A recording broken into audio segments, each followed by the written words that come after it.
I fought in 2 wars, lost brothers, buried secrets. But nothing prepared me for the day a man in a vest knocked my wife to the ground over a damn garden gnome. And smiled while he did it. You ever reach an age where you think you've earned peace? That after 4 decades of grind, sacrifice, deployments, and doing everything the right way, life might finally cut you some slack. That's where I was, retired Navy SEAL, 61 years old, and just about done with adrenaline. We'd bought this little patch of quiet land in a gated community tucked between the hills. My wife, Linda, and I. She spent her mornings tending the garden and humming hymns her mama taught her. I spent mine feeding the chickens and not thinking about the things I'd seen overseas. We called it our last good chapter. A place where we could grow old with quiet hands and full hearts. But peace, it turns out, ain't something you bits. Something you gotta defend. Especially when a group of self-righteous HOA zealots think they can turn your life into a playground for their power trips. And all it took to unleash hell was a garden gnome that showed up just after 8 a.m. 3 of them. Wearing matching khaki shirts and smug little vests with compliance volunteer stitched on the chest like that made them God's chosen meter maids. One held a clipboard. Another carried a little tape measure like he was about to renovate the Vatican. The third one, big guy, twitchy hands. Hard stare, he looked like someone who'd lost a fight with life and wanted to win one with someone else. Linda answered the door while I was fixing the latch on the chicken coop. She smiled, polite as always, because Linda grew up in Georgia and still believed the world ran better on manners. I watched from a distance as she nodded, pointed toward the flower bed, probably laughing about the gnome with the fishing rod that her daddy gave her before he passed. Then the tall one said something. She crossed her arms. Then he shoved her. Not a little nudge.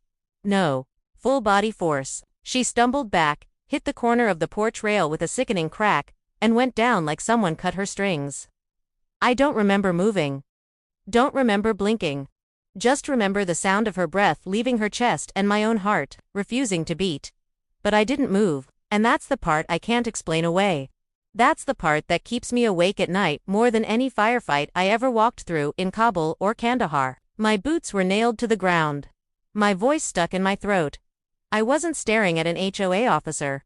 I was staring at a memory of a night in Ramadi when I hesitated. Just long enough. Just enough to cost a man his leg and me my sleep.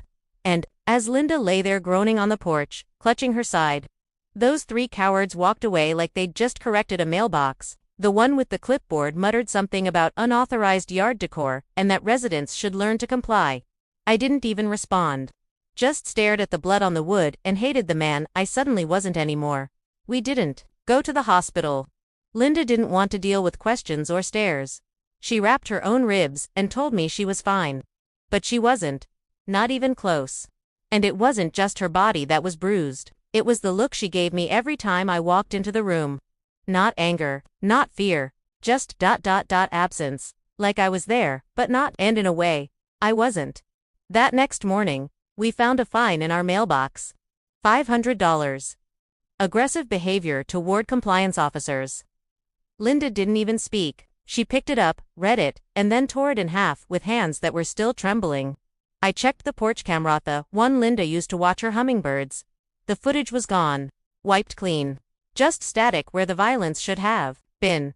That's when I realized this wasn't just an accident, this was a setup. But I still wasn't sure who was behind the curtain, and I sure as hell didn't know how far they'd go. It wasn't until the knock came after dark that I knew I wasn't alone in this. Curtis Morgan, Crow. We served together in Fallujah.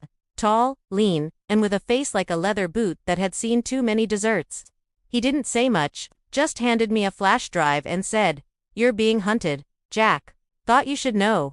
Crow now ran a private threat assessment outfit out of Tennessee. Still kept an eye on the old squad. Said he heard whispers. HOA run harassment, ops, veterans targeted, quiet buyouts. People pushed off their land with lawsuits and intimidation. And that drive, it had drone footage. From above our house, not just that day but others. HOA enforcers laughing, mocking Linda. One of them saying, "Push the old girl. The husband won't do squat. He's gone soft." I felt something split in my chest when I heard that. Not rage. Not yet. Just clarity. And the understanding that this wasn't about rules or flowers or gnomes. This was about power. And I was the next domino they wanted to tip. Linda moved into the guest room that night. Didn't yell, didn't cry. Just walked past me and closed the door. And I couldn't blame her. Because what do you do when the man you married, who once cleared villages with nothing but a radio and a rifle, just stands there while you're thrown to the ground by some junior fascist with a clipboard? She didn't speak to me for 3 days, and when she did, it was just 6 words. I don't feel safe with you. I wanted to scream. To explain. To tell her about the way my knees locked up and my brain went somewhere dusty and hot. But, instead, I just nodded. Because she was right. I hadn't made her feel safe. And that, to a man like me, cuts deeper than any knife. Crow and I went to the next HOA meeting. Not to cause a scene. Just to watch. To listen. Karen Prescott, the HOA president, stood at the podium with her perfect hair, helmet, and her voice. Like dry paper? Talking about maintaining the integrity of the neighborhood aesthetic.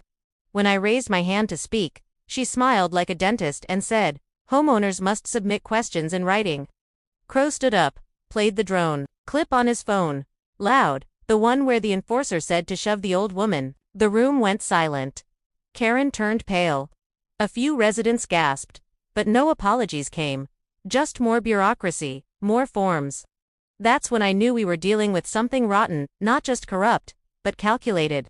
And if we wanted change, it wouldn't come from a vote. I didn't go to war. I went to work. No blood. No fists, not yet. Just groundwork. I helped the retired Marine, 2 blocks over, get security lights installed. I taught the widow on Cedar Street how to spot a tampered lock. I shared files with a few quiet neighbors who'd been too scared to speak up. And for the first time in weeks, I saw Linda watching me again. Not with forgiveness but with curiosity. Like she was wondering if the man she fell in love with was clawing his way back. Then they crossed the line again. It was 1:14 a.m. I was awake because I don't sleep much anymore, and heard the power trip. Then glass. Then boots. 2 men on my porch. Same vests. Same arrogance. They smashed Linda's hummingbird feeder and spray-painted the gnome with the word vermin. I stepped outside with nothing but my voice and said, "Leave now." One reached for his belt, but this time I didn't freeze. I moved fast. Not lethal. Just clean. A joint lock here. A takedown there. By the time the deputies arrived, the 2 enforcers were face down on my gravel, groaning. I didn't threaten. I just handed over the flash drive. They knew, and for once, the badge didn't side with the clipboard. They released a statement. The next morning, "We take all allegations seriously and are reviewing conduct." But behind the scenes, the HOA was scrambling. I'd flipped the script. Karen tried to file an injunction. Claimed I was militarizing a residential community. But I had something stronger than tactics. I had evidence. And an old friend, with a law degree, Linda's cousin Mia, civil rights lawyer from Atlanta. Mean as a rattlesnake and twice as smart. I hadn't spoken to her in years. Just sent her the files. She called back 10 minutes later and said, "We're going to ruin them." What followed was a lawsuit so clean, so surgical, it should have been taught in law school. For charges: unlawful trespass, impersonation of law enforcement, provocation under color of authority, and defamation. We attached drone clips, audio transcripts, Linda's medical report, and HOA internal emails leaked by a board member who clearly hated Karen more than I did. In court, Karen showed up with 3 lawyers and a pearl necklace tight enough to choke on. The judge barely let them speak. He watched one clip, raised one eyebrow, and said, "This ends now. Permanent injunction. HOA stripped of enforcement rights. Fines nullified. Restraining orders served." Karen resigned the next day. Apology. No farewell. Just a moving truck and a for sale sign that got blown over by a breeze before sunset. The ranch, we took the tripwires down. Rehung the flag. Left the gnome exactly where he belonged. Linda stood beside me that night on the porch. Said nothing. Just watched the stars with me like we used to. And then, quietly, she said, "You didn't just protect me. You remembered how to protect yourself." I didn't answer. Just reached for her hand, and this time she didn't pull away.